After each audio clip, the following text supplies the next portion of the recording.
queda dentro do apartamento foi o que causou o falecimento do cantor Aguinaldo Raiol, de 86 anos. O presidente Lula, com 79, também caiu recentemente no banheiro do Palácio da Alvorada após cortar e lixar as unhas. Esses são apenas 2 casos para ilustrar, mas o que às vezes é motivo de piada tem um dado real. Segundo o Ministério da Saúde, a queda é atualmente a 2ª causa de óbito por acidente de pessoas com 60 anos ou mais. Pois é, o Instituto Nacional de Traumatologia e Ortopedia estima que todos os anos 40% dos idosos sofrem quedas, que podem gerar lesões impactantes para a saúde e até mesmo a morte. Dos que moram em instituições de longa permanência, como asilos e casas de repouso, a frequência de quedas é ainda maior. Mas apesar da grande frequência, é possível sim evitar esse tipo de acidente. Justamente para entender melhor sobre o assunto, eu vim hoje aqui para a Ortoped, no bairro de Ondina, conversar com o Dr. Lucas Cortizo. Ele é médico, ortopedista e especialista em quadril. Dr. Lucas Cortizo, muito obrigado por receber a gente aqui no seu consultório para explicar para a gente um pouco sobre tantos casos de quedas que a gente tem visto, principalmente entre pessoas idosas. Já foi o presidente Lula, também recentemente Aguinaldo Raiol veio a falecer após uma queda. Então eu queria que o senhor explicasse por que é tão recorrente os casos de quedas entre idosos. Mais uma vez, obrigado pelo convite, Cris, de estar aqui conversando um pouquinho com vocês sobre esses assuntos. Em relação às quedas dos idosos, a gente acha que é pouco frequente, mas a gente está enganado. É muito frequente. Hoje, a taxa é mais ou menos aproximadamente em 30% de idosos que caem. Desses 30% de idosos que caem, a partir dos 80 anos, esse índice aumenta para 40%. As mulheres, elas a partir dos 75 anos, a incidência também aumenta bastante. E isso gera mais ou menos 2,5% de hospitalização e gera um índice de mortalidade muito grande. Por quê? Quando o idoso cai, ele cai por que motivo? Existem vários fatores. Fatores que são externos, como por exemplo, excesso de tapete, pisos muito lisos, pisos que não têm um suporte antiderrapante, a baixa visão, marcha lenta desses pacientes. Às vezes o paciente idoso ele tem uma marcha lenta. E também um fenômeno no idoso, que é a perda de massa muscular, a perda de equilíbrio. É muito comum nesses pacientes acontecer. Então, diante disso, pode ser que eles caiam. Se você for ver, a maioria desses acidentes são aonde? Em ambientes corriqueiros, como por exemplo, à noite, levanta para poder urinar no banheiro, uma urgência miccional, por exemplo. Aí levanta, quando levanta, às vezes tem um tapete, tem alguma coisa, abaixa a visão, aquele ambiente escuro, pouco iluminado, pode favorecer a queda desses pacientes. Inclusive tem um ditado bem comum, né, que idoso só morre de queda, né, e de outras coisitas mais que a gente não vê o caso aqui. Mas é uma situação que não pode ser normalizada, né, e sim prevenida. Fale um pouco da importância dessa prevenção. Em relação à prevenção, o que é que a gente pode estar fazendo? Em primeiro lugar, buscar a gente tratar os ambientes externos que a gente tem. Se a gente for optar por corrimãos em escadas, corrimãos sempre duplos e firmes. Casa pode ter um andar ou pode ter 2 andares. Se tiver 2 andares, vai ter que ter uma escada. Se tiver uma escada, essa escada ela não pode ser muito colada na parede, tem que ser uma escada mais larga. O piso, de preferência que você utilize, são pisos o quê? Antiderrapantes. A iluminação é muito importante, então tem que ser um ambiente claro. Lembre que a gente está falando de paciente idoso que já tem uma baixa visão, então o ambiente não pode ser escuro. De preferência que você não coloque móveis tão decorativos e mirabolantes, porque esses móveis eles podem gerar um tropeço desse paciente idoso, né? Tapetes são extremamente perigosos, porque você não vê, você tropeça num tapete e cai. Caindo você pode levar o quê? A um problema que você pode bater sua cabeça, fazer um hematoma craniano, você pode bater sua coluna, fraturar sua coluna e principalmente a nossa preocupação que é com o fêmur, que é você quebrar ou o colo do fêmur ou você quebrar a região mais de fora do fêmur, que a gente chama de fratura transtrocantariana. Perfeito. É importante salientar também que existem algumas doenças que podem acabar favorecendo, aqui entre aspas, essa queda, né? Com doenças que tenham tontura, enfim. Fale um pouco sobre isso, se é comum o senhor receber aqui, inclusive no seu consultório, idosos com esse tipo de relato, né? Ah, porque eu sofro, sei lá, de labirintite e por isso eu acabei caindo e, enfim. Quais são as doenças que podem acabar colaborando com esse cenário, né, para que o idoso venha a ter uma queda espontânea em casa? Muito boa a sua pergunta. Excelente, porque a gente pode receber pacientes que tenham realmente problema de labirintite? Sim.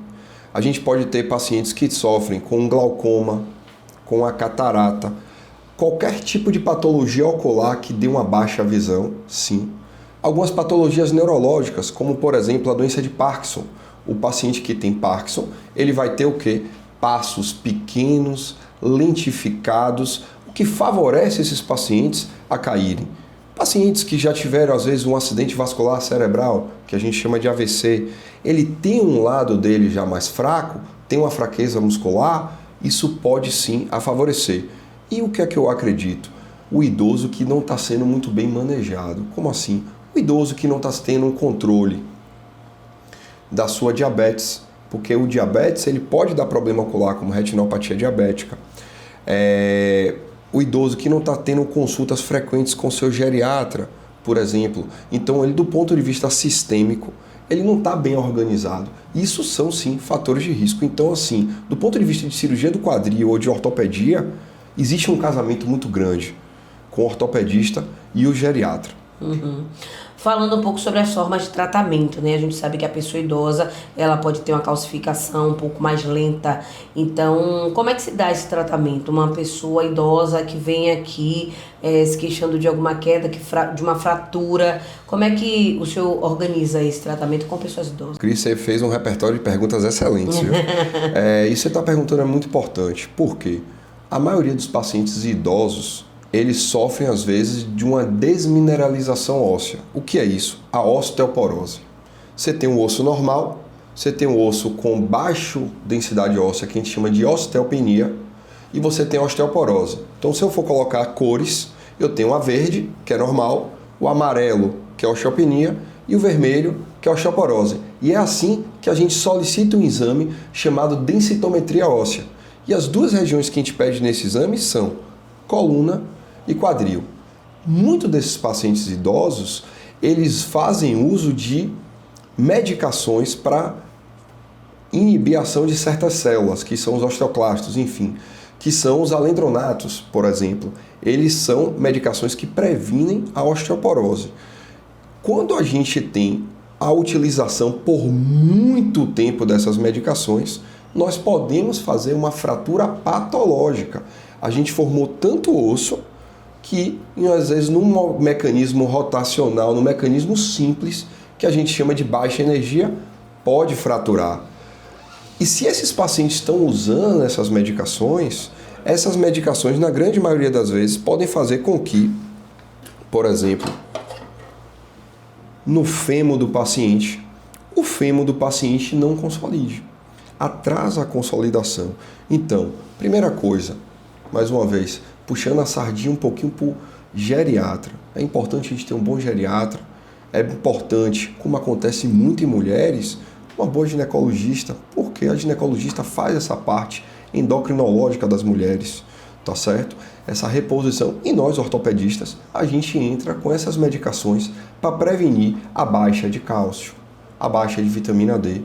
E, tendo uma necessidade ou não, a gente está lançando mão do alendronato de sódio, que é uma medicação, existem outras marcas também, mas é uma medicação para favorecer a mineralização óssea. A gente sabe que tem alguns idosos que, por exemplo, têm uma certa resistência em mudanças de hábitos, mudanças alimentares. de que forma o senhor lida com esse tipo de paciente? Porque a gente sabe que ao chegar a uma fase mais avançada da vida, é preciso ter um cuidado com a alimentação. E algumas pessoas têm essa resistência, não, vou comer de tudo mesmo, não tô nem aí, se for de morrer, morre mesmo, tá tudo certo. Como é que o senhor tenta orientar esses pacientes no sentido de convencê-los na importância dessa mudança alimentar e desses hábitos, né? Dessas mudanças em casa, de mudança de posicionamento de móveis, essa mudança de vida, literalmente? Isso é muito importante, porque a gente sabe que à medida que a gente vai envelhecendo, a gente também vai adotando e ganhando algumas doenças, como por exemplo a pressão alta, como diabetes. Então, uma alimentação correta é fundamental. Então, assim, você ter um acompanhamento com um nutricionista para você ter uma dieta balanceada é importante. É muito difícil você tirar hábitos. Você vê, você tem seus hábitos, eu tenho meus hábitos. Para a gente tirar os nossos hábitos já é difícil. Imagina a gente já mais velho, mais resistente. Então a gente não consegue tirar esses hábitos. A gente termina orientando bastante eles para com que eles modifiquem esses hábitos, porque é importante. E um dos hábitos que é muito importante é o quê? A gente colocar uma atividade que dê prazer ao idoso. As atividades. Dessas atividades a gente sabe que a musculação, ao contrário do que algumas pessoas acham, a musculação é fundamental. Fora da musculação não tem salvação. Então é importante que o idoso ele faça uma musculação. Então se ele tem uma dieta boa e ele faz uma musculação, ele vai ganhando a massa para proteger ele, é o que a gente chama de invólucro muscular. É comum quando a gente envelhece a gente perder músculo. Isso chama um fenômeno chamado sarcopenia. Então, se eu tenho uma dieta rica em proteína, uma dieta bem balanceada e eu tenho uma atividade muscular, eu vou mantendo essa musculatura competente para com que essa musculatura não falhe naquele momento que seja mais preciso. Ainda mais que o idoso ele tem uma tendência de ter uma adesão muito grande às coisas dele. Para ele se desfazer de alguma coisa é muito difícil, porque é a rotina dele, ele está fazendo aquilo há anos. Então, ele tem um determinado móvel, às vezes um filho quer modificar de local aquele móvel, tudo isso. Isso é um risco importante, como você mesmo disse. Essa modificação de móveis em casa é importante que ele saiba tudo dele onde está, no local certo, além de toda essa questão alimentar dele. Então, meus pacientes eu sempre encaminho para nutricionistas, sempre. E é uma coisa que eu bato em cima para fazer atividade física e atividades que deem prazer. O senhor reforçou aí sobre a musculação, mas existem outras atividades que também ajudem nesse fortalecimento ósseo, porque assim, como o senhor bem disse, né, existem pessoas que têm uma resistência com a musculação, acham chato, não é todo mundo que gosta daquela rotina ali com os equipamentos, carregando aquele peso subindo e descendo. Então, na fase mais idosa da vida, quais os outros tipos de atividade física que também podem ajudar nesse fortalecimento? O que é que a gente faz? Vou lhe dar um exemplo. Minha avó tem 90 anos.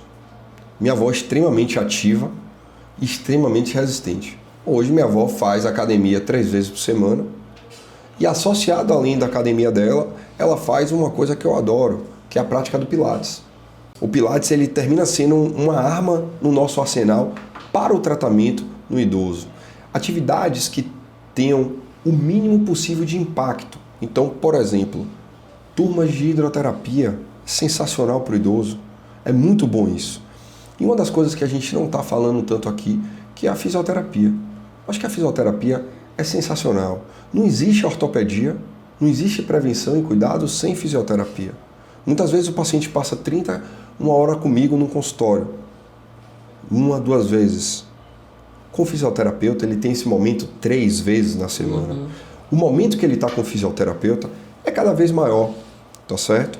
E uma outra coisa que eu acho que é muito importante da gente lembrar é que a gente tem que buscar uma atividade que dê o mínimo possível de impacto. A gente não pode fazer atividades extenuantes para eles, até porque, do ponto de vista cardiovascular, eles não podem estar sendo exigidos de forma a um paciente mais jovem. Sim. Mas a gente tem que colocar na rotina do idoso a atividade física. Aquela lenda que a gente tinha no passado, é idoso, não faz nada, fica em casa, tá errado.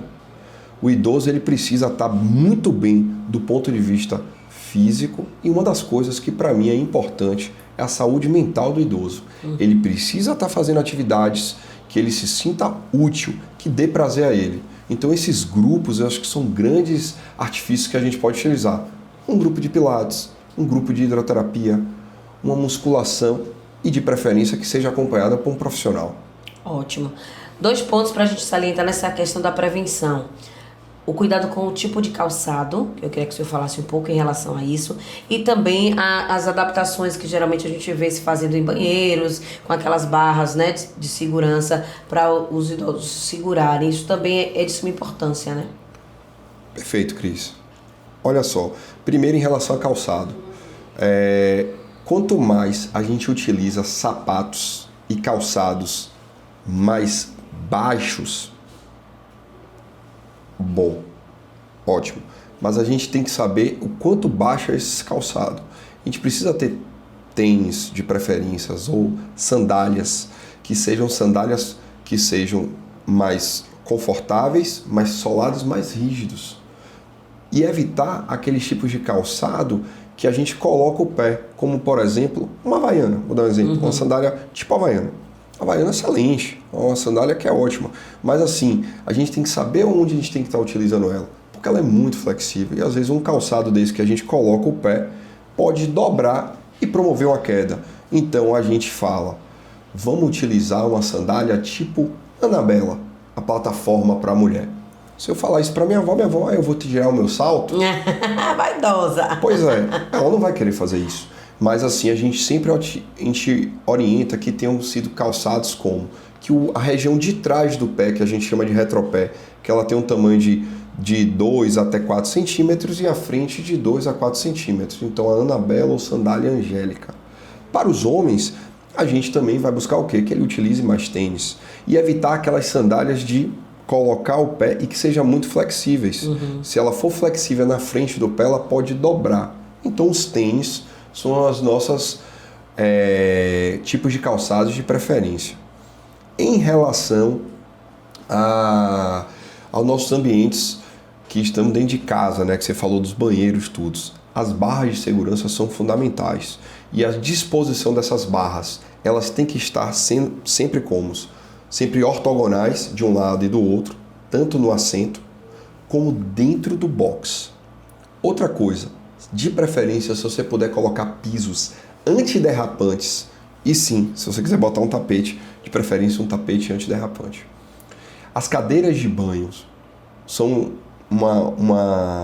um artifício para a gente estar utilizando? Sim. Se o paciente já tiver algum tipo de comorbidade, uma sequela de AVC, alguma coisa que diminua a locomoção dele, a gente pode estar agregando isso sim para colocar ele ali para tomar o banho dele mais seguro. E o assento do vaso é muito comum durante a noite, às vezes o idoso sentar e cair.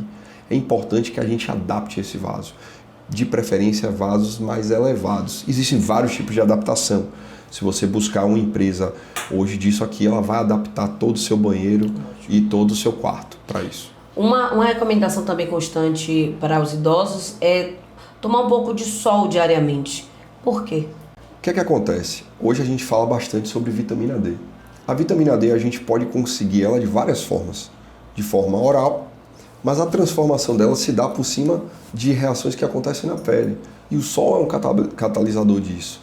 Então a gente utiliza o sol para estar relacionado ao metabolismo da vitamina D, para a gente ter um aumento dessa densidade óssea do paciente. A vitamina D hoje já está comprovada que é fundamental na vida das pessoas. Então a suplementação dela também. Mas de preferência que seja feita uma suplementação com o endocrinologista, com o seu ortopedista, com o seu geriatra, para não ficar fazendo de forma o quê? Aleatória. A gente já está finalizando, mas assim, a gente tem visto muitas fake news, né? E a gente sabe que os idosos atualmente, né, como o senhor bem disse, não tem mais aquela rotina de ficar no sofá de casa, deitadinho ali, somente assistindo TV, esperando a vida passar. A gente sabe que eles têm uma rotina muito mais ativa, com acesso a celular, redes sociais e muitos conteúdos. E nessas redes sociais também chegam muitos anúncios de medicamentos milagrosos que ajudam nessa questão, principalmente da osteoporose, fortalecimento dos ossos, enfim, e tudo mais. Que orientações o senhor daria para quem está nos assistindo agora para evitar cair nessas falsas promessas? Acho que você falou uma coisa impressionante, né, Cris? Hoje, com esse mundo digital, a gente vê vários tipos de comerciais vendendo várias coisas. Vários tipos de médicos que se dizem várias coisas. Que primeira coisa eu aconselho? Sempre que você for procurar um profissional, primeira coisa, veja se ele é membro titular da sociedade que ele exerce. Por exemplo, ortopedia. Veja se seu médico ele é membro titular da Sociedade Brasileira de Ortopedia. Veja se esse médico ele é membro titular da Sociedade Brasileira de Quadril. Não fica buscando médico que não seja titulado na sociedade, porque existe todo um preparo para você chegar lá. São 3 anos de residência, 2 anos de subespecialização, enfim, é todo um preparo para isso. Sobre medicações, busque sempre profissional que trabalhe nessa área. No caso do idoso, eu acho que o geriatra é fundamental, porque ele vai organizar a vida do paciente toda. Ele é aquele médico seu ali, é aquele médico que você procura para saber o que é que eu posso usar, o que é que eu não posso usar. E em relação a essas medicações que são naturais, que não são naturais, medicações que são vendidas com cálcio, com vitamina D, já essas multifórmulas, eu acho que o ideal é que você procure sempre medicações de laboratórios respeitados, laboratórios que já tenham marcas consistentes e que você só utilize ela, primeiro dosando o seu basal de cálcio, seu basal de vitamina, como é que está a sua densitometria óssea, que você não use nada por conta própria. Muitas vezes essas promessas milagrosas, elas podem trazer um certo prejuízo. Por exemplo, se você utilizar o alendronato de sódio, existe preocupações de você utilizar. Se você toma ele e fica deitada, isso pode gerar um tipo de dispepsia em você, problemas gástricos. Então, é importante que você tome e que você esteja andando ali e que você não fique deitado para evitar isso. Então, são pequenos detalhes que fazem a diferença. Como tudo na vida, né, Cris? São nos detalhes que a gente faz a diferença da gente. Com certeza. A gente já está perto aqui do finalzinho da entrevista e só queria que o senhor falasse um pouco mais em relação ao tratamento, que o senhor falou da importância de ser aliado com a fisioterapia. Então, fale um pouco sobre esse processo, né? A pessoa teve uma queda, vem aqui no seu consultório, como é o processo, né? Como é o passo a passo, quais são os especialistas que vão participar desse tratamento? Bom, eu gosto de falar bastante sobre essa linha de cuidado no idoso. Eu tenho a minha linha de cuidado de tratar. E minha linha de cuidado é baseada no quê? Nos trabalhos científicos. Como é que eu faço? O idoso caiu. Primeira coisa que eu faço, examinar ele e pedir algum tipo de exame de imagem dele. Então eu vou ver. Ele bateu a cabeça? Vai ser necessário fazer uma tomografia de crânio? A gente solicita. Ele bateu o peito? Bateu o tórax? Vai ser necessário fazer um raio-x, uma tomografia, é feito. Faço sempre coluna cervical, raio-x de tórax, raio-x de bacia. Por quê? A fratura ela pode estar, muitas vezes, oculta. A gente não está vendo essa fratura. Se essa fratura pega essa região aqui, ó, que é a cápsula do quadril, a fratura do colo, muitas vezes ela ocorre e fica impactada. Faz medicação para dor, usando andador, ele consegue andar. A fratura, às vezes, pode ser no isquio, pode ser no pubis. São fraturas conservadoras, mas causam muita dor, principalmente na flexão e no sentar, porque é com esse osso isquio que a gente senta. E muitas vezes a fratura já pega essa região trocanteriana e é incompatível com o andar, que é a fratura transtrochanteriana. Então as fraturas do colo que são impactadas podem ser silenciosas e podem gerar problemas. As fraturas transtrochanterianas e até as fraturas do colo desviadas, muitas vezes não cabe o tratamento conservador, cabe o tratamento cirúrgico. No colo do fêmur pode ser a prótese, como o presidente Lula colocou nele, mas foi por outro motivo e não teve a ver com a queda dele. Sim. As transtrochanterianas que a gente coloca hastes, né? E tanto no pós-operatório e nas fraturas que eu falei de fêmur e que não são cirúrgicas, o fisioterapeuta. Eu encaminho todos os meus pacientes para a fisioterapia. Para na fisioterapia ele ganhar primeiro analgesia, o fisioterapeuta faz uma boa analgesia, o fisioterapeuta faz um bom reforço muscular, principalmente do estabilizador do quadril, que são os abdutores, que é o bumbum, que é o glúteo. E no meu pós-operatório, eu estou utilizando eles também para fazer tanto o ganho de amplitude de movimento, o treino de marcha e deambulação precoce. Eu não posso deixar esse idoso muito tempo sentado, eu quero que ele ande. Vida é movimento, então eu preciso que ele se movimente. tá certo? E depois de visto tudo isso, a gente vai ver também coluna. É muito comum esses idosos caírem e fraturarem a coluna, que a gente pode utilizar coletes, ou às vezes o colete não é suficiente, a gente parte para tratamentos cirúrgicos também. Isso dura em média quanto tempo? Esse caminhar todo até ele se sentir ok para exercer sua atividade novamente? Depende. Se for num tratamento conservador, por exemplo, vou lhe dar um exemplo de uma fratura que é muito rotineira. O idoso caiu, quebra o ramo isquio púbico, teve a fratura. A gente coloca o andador. Eu quero que ele ande o quando ele se sentir confortável. A gente sempre libera que ele pise a partir do momento que ele tolera a carga. Não existe um número mágico, não existe esse número. Porém, a gente vai ver na clínica dele, então semanalmente eu estou acompanhando ele no meu consultório com radiografias e examinando ele, ou seja, a cada 7 dias, e eu dou liberdade a ele para ele pisar o quanto ele tolerar. Tem pacientes que com 7 dias pisam, tem pacientes que com 4 dias pisam. Se ele fez uma cirurgia, a gente desmistifica isso. Se for uma fratura transtrochanteriana que a gente coloca a haste, no outro dia eu quero ele andando. Numa prótese de quadril, após as 8 horas de cirurgia, terminou a cirurgia 8 horas após a realização da sua cirurgia, eu quero que ele ande. Então a gente tem uma equipe de fisioterapia já dentro do hospital para fazer com que ele ande de forma precoce. Doutor, chegamos ao fim porque eu ainda vou correr para conversar com o pessoal ali de fisioterapia e entender um pouco mais desse processo. Agradeço por receber a gente aqui e trazer tantas explicações para os nossos telespectadores. Você é super gentil e muito obrigado e parabéns pela iniciativa de se preocupar com nossos pacientes idosos, porque cada vez é mais frequente. E essa informação que é passada muitas vezes nessas mídias sociais, elas perdem um pouco de credibilidade. Mas fazer informação como você faz, de forma séria e correta, é a melhor das opções. Valeu, doutor. A você, fique por aí, viu? A gente já vai conversar com o pessoal de fisioterapia. Daqui a pouco você vai ver.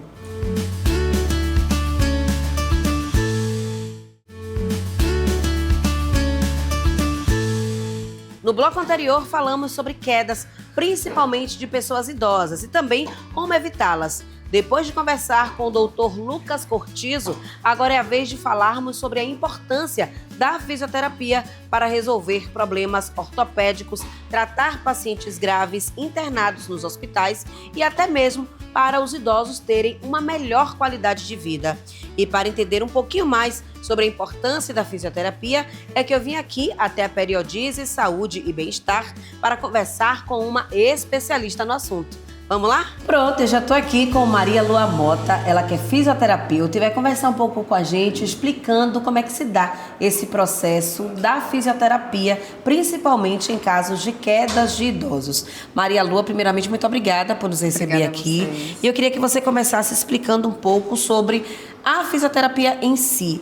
Em que consiste a fisioterapia e por que ela está tão atrelada aí com o trabalho da ortopedia?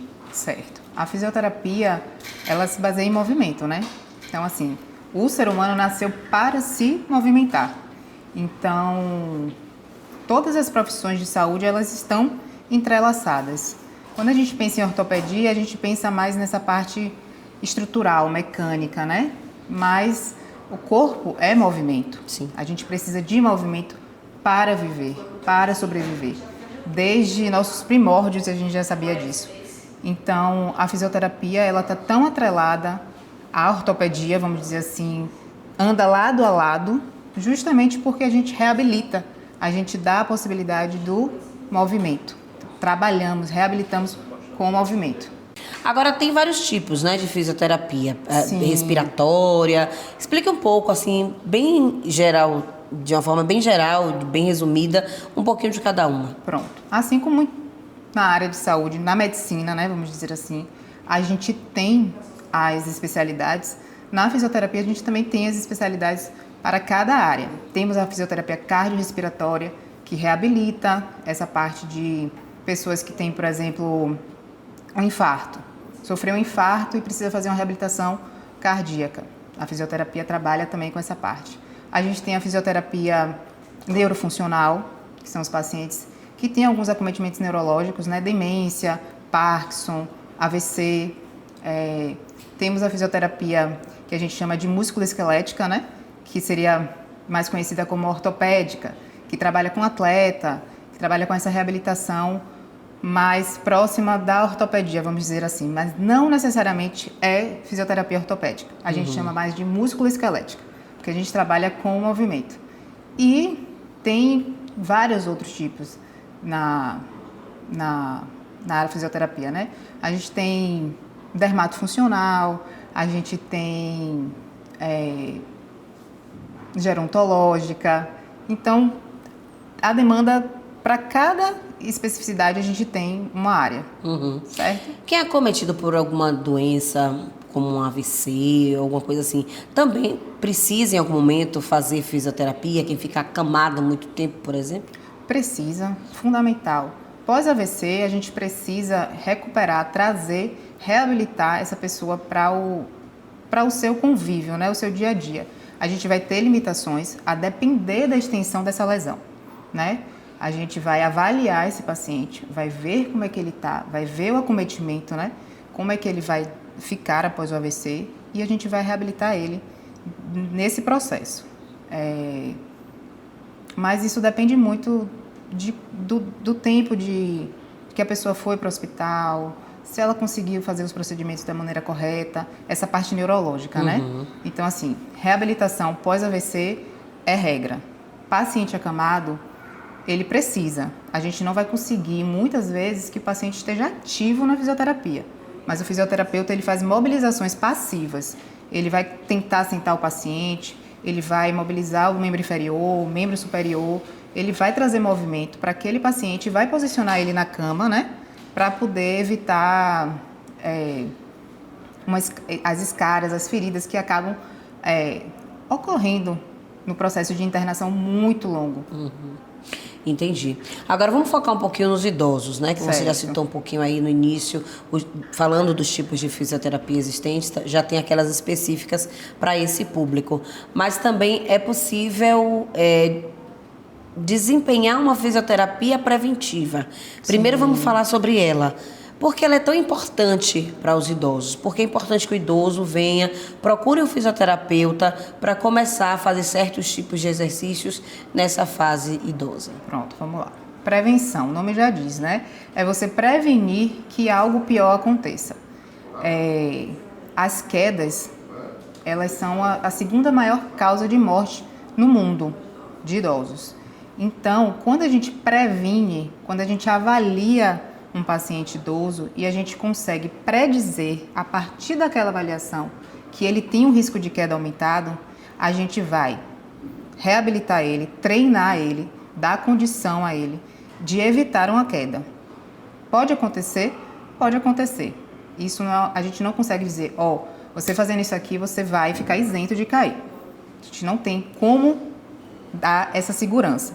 Mas a gente, com a avaliação, a gente avalia equilíbrio, a gente avalia a parte sensitiva do paciente, a gente avalia força, a gente avalia mobilidade, a gente avalia estabilidade. Então, quando a gente encontra dentro dessas avaliações o que a gente tem de déficit ali, a gente foca o nosso tratamento, a gente direciona o nosso tratamento para aquilo. Então, a fisioterapia preventiva, ela é a melhor opção para qualquer paciente, porque geralmente o paciente já chega após uma queda, né? Após um episódio recorrente. Às vezes cai uma vez e diz, idoso, é normal, caiu. E aí aquele quadro de queda começa a ser recorrente. E aí aí eles procuram um fisioterapeuta. Só que se a gente conseguir tratar, prevenir antes, é o ideal. Por isso que a fisioterapia preventiva, ela é necessária. A gente consegue, através de movimento, através de treino de força, treino de equilíbrio, treino de marcha, dá essa possibilidade do idoso dele se sentir mais seguro e preparado para qualquer eventualidade. Porque geralmente a queda, a gente não consegue prever, vou cair. A depender, se por exemplo o ambiente estiver molhado, você sabe que ali o risco de queda é maior, certo? Mas algumas vezes a gente não consegue prever, acontece. Tropeçou, caiu, entendeu? Então assim, quando a gente prepara o idoso para poder reagir, se segurar, tropeçou, mas eu consegui me segurar. Porque a gente treina isso na fisioterapia, a gente dá condição a ele. A gente não pensa só em uma parte do corpo, só membro inferior, não. Eu quero meu idoso ágil, eu quero meu idoso pronto. Se ele precisar se agarrar, ele vai se agarrar, entendeu? Então, assim, a gente vai nessa linha de pensamento, mas sempre com avaliação. A avaliação é fundamental. Perfeito. Em caso de queda, né? A gente falou com o ortopedista que nos concedeu entrevista e ele citou alguns pontos que podem contribuir para evitar que a queda ocorra, como, por exemplo, a adaptação do ambiente da casa, mudança de móveis do lugar, Sim. Coisas nesse sentido para facilitar esse transitar do idoso e evitar que a queda aconteça. Mas caso ela ocorra, qual é o primeiro passo? Vai lá, busca atendimento médico. Em quais casos deve-se buscar logo de imediato um fisioterapeuta? Certo. Quando a gente pensa em queda, é importante a gente sempre falar que se houve queda ao chão e bateu a cabeça, o ideal é que o idoso procure logo um atendimento emergencial. Né? Porque às vezes o idoso cai, fica em casa, faz um edema e depois de uma semana começa a apresentar algumas alterações mentais, confusão, e aí as pessoas às vezes acabam não ligando. Ele caiu, bateu a cabeça, entendeu? Então assim, idoso quando cai, a partir de 70, 75 anos, é sempre bom que a gente leve imediatamente à emergência, para poder tirar qualquer dúvida, certo? Se não tiver tido nenhuma lesão, o ideal é ou procurar o médico geriatra, né? Se tiver acompanhamento já, é sempre bom o idoso, a partir de 40 anos, a gente já pode pensar em ter um geriatra para chamar de nosso. E um fisioterapeuta, acho que a gente tem que pensar desde sempre, né? Porque a gente trabalha com o nosso corpo, a gente vive com o nosso corpo, então a gente precisa cuidar da nossa casa, que é ele.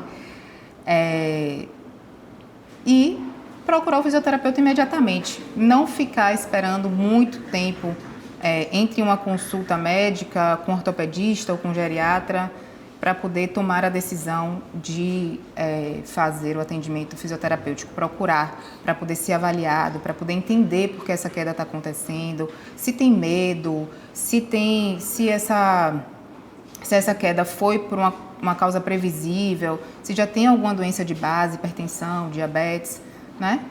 O ideal que a gente sempre fala é tentar ter uma equipe sempre multidisciplinar, né? Trabalhando junto. Aqui, inclusive, na sua empresa, no seu espaço, você dispõe dessa equipe multidisciplinar. Quais são as especialidades que você dispõe aqui e como elas podem funcionar, trabalhar num caso como esse da queda de um idoso? Pronto. A gente tem aqui uma equipe, né? Nutricionista, fisioterapeuta, profissional de educação física, psicólogo. Então, um idoso depois de sofrer uma queda, ele pode desenvolver um medo excessivo, né? Ele pode desenvolver uma cinesiofobia ao movimento. Então, a gente precisa de um psicólogo para poder tratar aquele paciente, junto com a fisioterapia, junto com a educação física, porque a gente vai dar o estímulo correto, fazendo treino de força, treino de estabilidade, equilíbrio, treino de marcha, mas a gente vai precisar de um profissional ali, do psicólogo, por exemplo, para orientar aquele paciente, para poder trabalhar esse medo com ele, entendeu?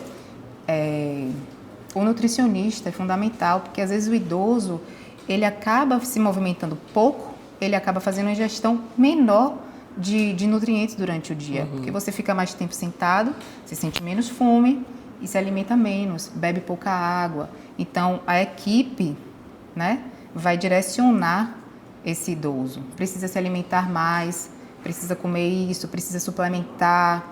O médico ele vai vir, vai orientar dentro do âmbito dele, né, o que é que precisa fazer. O fisioterapeuta também, reabilitar, ir na casa do paciente, olhar o ambiente, ver o que é que a gente pode mudar, o que é que a gente pode fazer para melhorar e diminuir qualquer tipo de risco de queda. E é dessa forma que uma equipe multidisciplinar trabalha, né? Conversando, trocando, vendo o que é o melhor para aquele paciente. Excelente. Agora sim, tem muita gente que espera resultado mágico de uma fisioterapia, né? Aí vem hoje, vem amanhã, no terceiro já quer, e aí não mudou nada, não tô conseguindo movimentar, e não tá adiantando nada, Como é que funciona?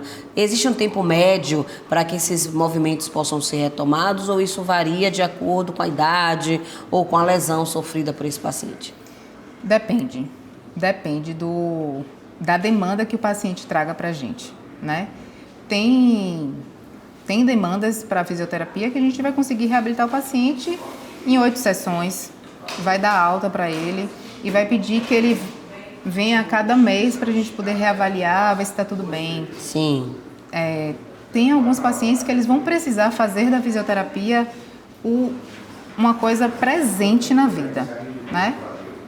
Porque movimento, exercício físico, que é diferente de atividade. Atividade é tudo que a gente faz no nosso dia a dia. É diferente de você ter exercício físico prescrito, né? Então, a gente precisa disso. Um paciente, por exemplo, de Parkinson, é um paciente que ele vai ter que fazer fisioterapia até o fim da vida. Um paciente de AVC, ele vai passar um tempo, vai reabilitar e depois a gente pode passar ele para o profissional de educação física, porque ele precisa manter aquela atividade, aquele exercício continuado. O idoso também. O idoso, ele não precisa ficar preso à fisioterapia durante toda a sua vida, né? A gente pode reabilitar o idoso, dar condição a ele e passar para a educação física, porque vai ser um trabalho continuado. A gente precisa entender que esse jogo, né, de estar com um profissional, vai para o outro, é benéfico para o paciente. Não dá para aprender sempre, para ficar, mas precisa ter paciência, porque uma queda pode gerar fratura, e aí você vai precisar reabilitar, você vai precisar de um tempo, vai precisar de paciência, né? Uma queda pode gerar medo, como eu já disse. Queda gera isolamento social, depressão. Então, a gente precisa estar nesse jogo de cintura para conseguir conciliar e saber a hora certa de passar para outro profissional, entendeu? No caso de quem tem mal de Parkinson, que você citou aí, é possível que a fisioterapia ajude a diminuir aqueles tremores, que é o principal sintoma, né, que é mais perceptível, Sim. que são os tremores das mãos e, enfim, do corpo. A fisioterapia ajuda a diminuir isso? Posso só lhe corrigir uma coisa? Sim. A gente não fala mal de Parkinson. Eu aprendi isso esses dias. A gente fala doença de Parkinson. Certo. Porque não é um mal, né? É um acometimento, é uma doença. Então, é doença de Parkinson. A gente não consegue melhorar o tremor do paciente. Isso realmente a fisioterapia ela não vai melhorar, mas a gente consegue dar mais segurança, estabilidade, treinar equilíbrio, né, com esse paciente, força. Então a gente consegue dar subsídio ao paciente que tem a doença de Parkinson para ele conseguir realizar as atividades dele de vida diária de uma forma melhor, entendeu? O Parkinson, ele deixa o corpo muito rígido, traz uma rigidez. Então, essa rigidez lentifica os movimentos, deixa o paciente mais lento. Às vezes ele quer executar um exercício e não consegue, e a fisioterapia ajuda muito nisso, mas o tremor não. Vamos lá, então. Falando sobre, novamente, essas pessoas, né, que vêm fazer a fisioterapia, aqui agora falando de modo muito geral, Sim. mas também sobre os idosos. As pessoas tendem a ser disciplinadas nas vindas ao fisioterapeuta, ou à medida que sentem uma leve melhora, vão deixando de mão, vão por conta própria abandonando a fisioterapia? Depende muito. Isso vai de pessoa, né? Tem pessoas que elas estão focadas em melhorar, tem pessoas que querem aquilo, tem pessoas que não querem. Tem alguns idosos, vamos dizer assim, que são trazidos pelos familiares, né? O filho traz, ou a filha, enfim. E aí se torna uma coisa, às vezes, eles não gostam, um peso.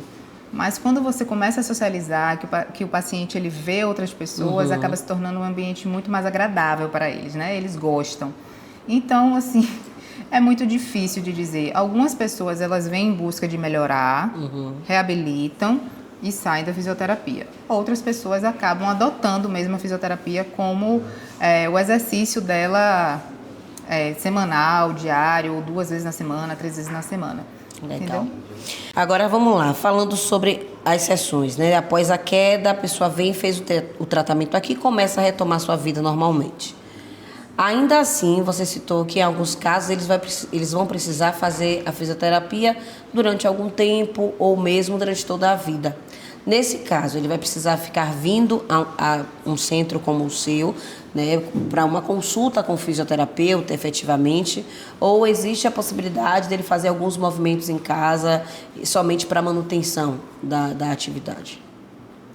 Todo exercício que a gente acaba fazendo de forma repetida, ele precisa de estímulos diferentes, né? Que acaba se tornando fácil. E meus idosos, geralmente, eles têm uma rotina de acordar, alongar, isso é bem característico, né? Eles alongam na cama, eu faço esse exercício, eu faço isso. A grande maioria. Todos me relatam isso.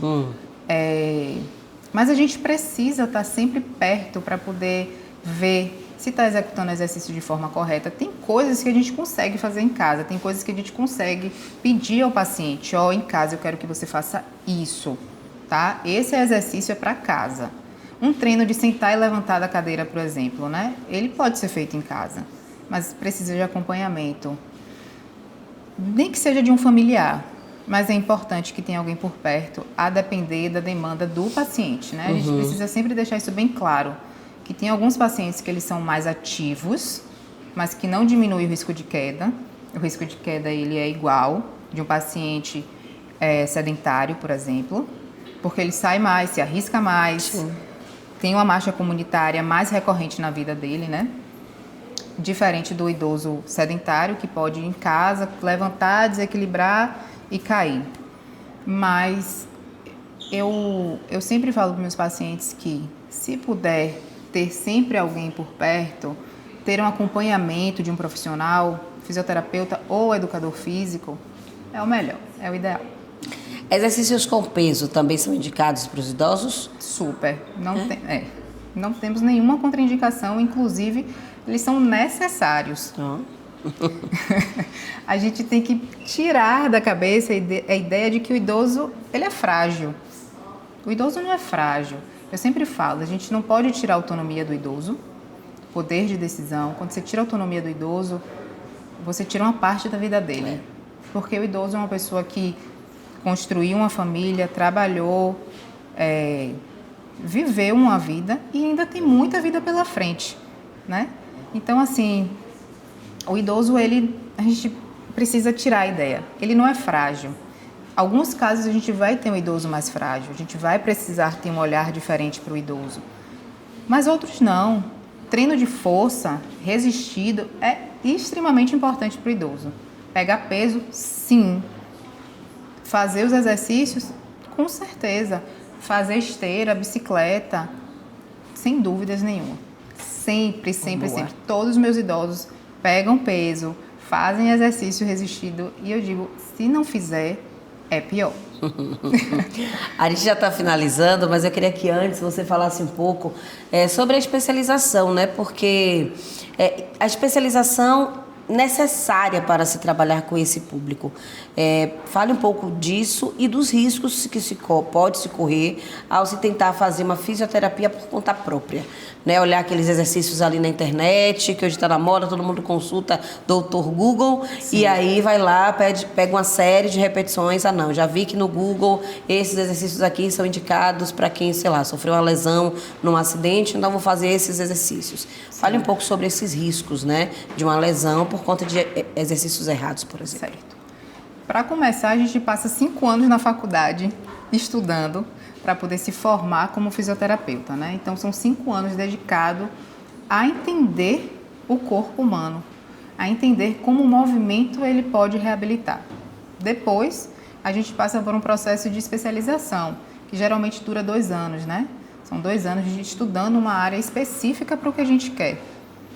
E estudos recorrentes, ler artigo, parar, estudar, fazer curso, tá sempre se atualizando.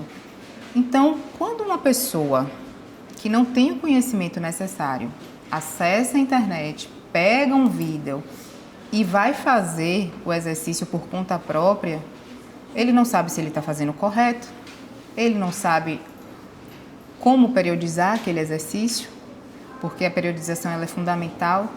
Vai fazer quantas séries, quantas repetições, tem condição de fazer? Tem como fazer? Então, assim, o risco de lesão ele aumenta muito aumenta porque a pessoa não tem condição, não está preparada. A gente não trata nenhum paciente aqui sem antes avaliar. A gente primeiro marca a avaliação. Uma avaliação que às vezes pode começar em um dia e terminar em outro dia, porque a gente precisa ter uma gama de informações para poder direcionar o tratamento daquela pessoa. Então, a gente não faz exercício de forma aleatória, sem avaliar. Imagine você pegar um exercício na internet e começar a fazer. As pessoas precisam entender que o corpo é individual. O que serve para mim, talvez não sirva para você. O que eu entendi, o que eu aprendi, que eu tente aplicar com você, pode não dar certo. E eu sou profissional para isso e entendo que não vai dar certo. Então a gente tem que estar sempre perguntando, tendo feedback do paciente. Doeu, incomodou, conseguiu fazer, como é que foi, cansou muito, não, sua percepção de esforço, como é que está aqui nesse exercício? Não, tá boa, tá bom, consigo fazer, não consigo fazer. Então a gente tem que estar sempre atento ao paciente para poder conseguir aproveitar e tirar o melhor dele, entendeu? Enquanto tem esses que buscam, por exemplo, na internet, como a gente falou aqui, tem outros também que acham que nada, esse negócio de fisioterapia é bobagem, não vou perder meu tempo fazendo isso não.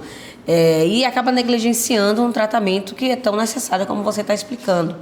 Nesses casos, há algum risco de um músculo atrofiar ou ter algum problema nesse sentido? A depender do que a pessoa tenha, né? A sarcopenia, ela é uma doença que você tem uma perda de músculo, que ela é inerente à idade. Ela vai acontecendo durante o passar dos anos, a gente vai tendo essa perda, é natural, acontece. Algumas pessoas acabam tendo uma sarcopenia mais acentuada, né? Perdem músculo, o idoso perde, fica ali mais magrinho, fica aquele idoso mais frágil, e outros não. Né? Algumas pessoas não acreditam na fisioterapia. Infelizmente, a gente é uma profissão muito nova, né? Então, a gente saiu de uma profissão que era técnica, que era aplicação de técnica, para hoje uma fisioterapia onde a gente aplica conhecimento, biomecânica, é individual, entendeu? Então, assim, é um trabalho de formiguinha, onde as pessoas vão conhecendo, entendendo a importância, tudo pode acontecer. Uma pessoa pode ficar acamada e ir ali definhando mesmo, né? Durante o passar do tempo, dos anos, como também não pode acontecer nada. Maria Lua, eu já quero agradecer aqui essa nossa conversa. A gente ainda vai fazer algumas demonstrações de movimentos, até mesmo para ajudar quem está em casa, enfim, que possa estar passando por alguma necessidade, exercícios básicos que possam ser feitos no dia a dia de forma preventiva. Mas eu já queria que você deixasse aí suas redes sociais aqui da Periodize para que as pessoas acompanhem o seu trabalho. Aqui, nossa rede social, Periodize SSA, né? Ficamos localizado na Barra, dentro da Associação Atlética. Venham visitar a gente. A gente nós temos um espaço aqui maravilhoso, com todos os profissionais da saúde. A proposta da Periodize realmente é uma proposta completamente diferente, onde a gente entende, mais uma vez, que a avaliação ela é fundamental, tanto da parte dos profissionais de educação física, quanto da fisioterapia, da nutrição, da psicologia, os médicos também que estão aqui com a gente trabalhando. A gente trabalha em conjunto, a gente traz esse conceito de multi, né, de todo mundo entendendo a necessidade do paciente que chega pra gente. Vamos lá, então, mostrar esses movimentos? Vamos nessa. Joga o tronco para frente e levanta. Então, a gente vai no mesmo princípio quando a gente pensa em treino de sentar e levantar. Sentei, levantei. É isso aqui. Usa o tronco a favor do movimento. Joguei para frente e eu levanto. Todas as vezes que a gente tenta levantar assim, é mais difícil. E panturrilha, que é um exercício clássico e que a gente precisa também trabalhar, que pode ser feito segurando em uma cadeira, tanto que a cadeira esteja presa em algum lugar para não virar, ou em uma janela, você segura, ponta do pé e desce. Ponta do pé e desce. Tenta sempre controlar o movimento. Não faz com pressa. Sobe, segura um pouquinho, desce devagar. Sobe, desce devagar. Esses 2 exercícios são exercícios, vamos dizer, básicos, para a gente poder manter uma boa qualidade de força de membro inferior. Sentar e levantar é básico. A gente senta para comer, a gente senta para ir ao sanitário, senta para deitar, senta para entrar no carro. Então, assim, a gente está o tempo inteiro sentando e levantando. Então, para mim, é um exercício que a gente tem que estar sempre incluindo no treinamento dos idosos. E a panturrilha, porque a gente consegue trabalhar bem o membro inferior fazendo o exercício.